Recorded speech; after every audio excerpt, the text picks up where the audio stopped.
Hello बच्चों, let's read this question and the question says that which of the following is not true for a parallelogram.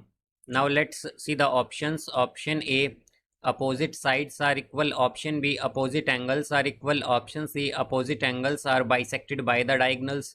And option D, diagonals bisect each other. तो आइए अब इस question को यहाँ पर हम solve कर लेते हैं। इस क्वेश्चन में हमसे कहा गया है कि हमें बताना है कि पैरेललोग्राम के बारे में ये जो हमें ऑप्शंस गिवन है इनमें से कौन सा ऑप्शन करेक्ट नहीं है। तो यहाँ पर हम की कॉन्सेप्ट यूज करेंगे, की concept that in parallelogram parallelogram में क्या होता है, हमारे पास अपोजिट साइड्स जो होती हैं, अपोजिट साइड्स वो पैरेलल होती हैं, आर पैरेलल और इक्वल होती हैं, पैरेलल एंड इक्वल। तो यहाँ से हम अगर देखें तो लेट सपोज हमारे पास ये क्या है, ये एक पैरेललोग्राम है यहाँ पर। तो इसमें क्या होगा हमारे पास, अगर इसे हम यहाँ पर पी क्यू आर एस मान लें तो इसमें हमारे पास जो अपोजिट साइड्स हैं यानी कि पी क्यू वो इक्वल और पैरेलल होगी एस आर के, और इसी तरह जो पी एस है वो इक्वल होगी क्यू आर के और पैरेलल होगी। तो हम क्या कहेंगे कि अगर ये पैरेललोग्राम है तो इसके लिए क्या कंडीशन होगी, एक तो हमारे पास कि एस आर पैरेलल होगी पी क्यू के और एस आर इक्वल होगी पी क्यू के। इसी तरह हमारे पास जो पी एस है या एस पी है ये इक्वल होगी यहाँ पर आर क्यू के, और यहाँ पर ये हमारे पास जो एस पी है ये पैरेलल होगी आर क्यू के। अब यहाँ से हम अगर देखें तो हमारे पास ऑप्शन ए में क्या कहा गया है कि अपोजिट साइड्स आर इक्वल। तो यानी कि इसका मतलब ये हुआ कि ऑप्शन ए हमारा करेक्ट है।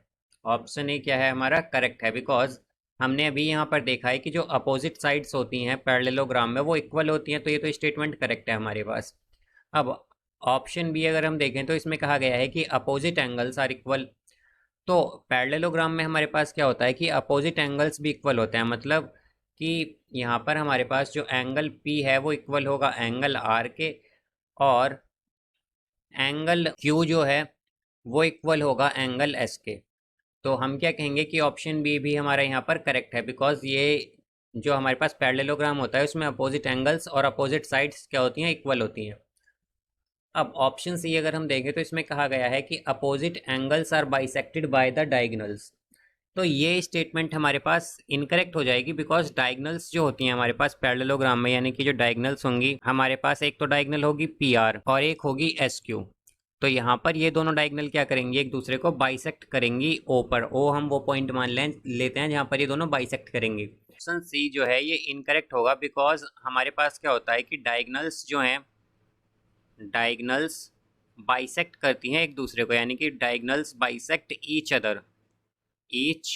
अदर वो एक दूसरे को बाइसेक्ट करती हैं, बट अपोजिट एंगल्स जो होते हैं उन्हें बाइसेक्ट नहीं करती। और ऑप्शन डी जो है यहाँ पर हमारा कि डायगोनल्स बाइसेक्ट ईच अदर, तो जैसा कि अभी हमने देखा यहाँ पर डायगोनल्स बाइसेक्ट करती हैं एक दूसरे को, तो हम क्या कहेंगे कि ऑप्शन डी भी हमारा करेक्ट है। तो यहाँ पर केवल एक ही ऑप्शन है हमारा जो इनकरेक्ट है, वो है सी। और यही हमें यहाँ पर बताना था कि पैरेललोग्राम के बारे में कौन सा ऑप्शन यहाँ पर इनकरेक्ट होगा, तो वो है ऑप्शन सी। तो इसका आंसर हो जाएगा हमारे पास ऑप्शन सी।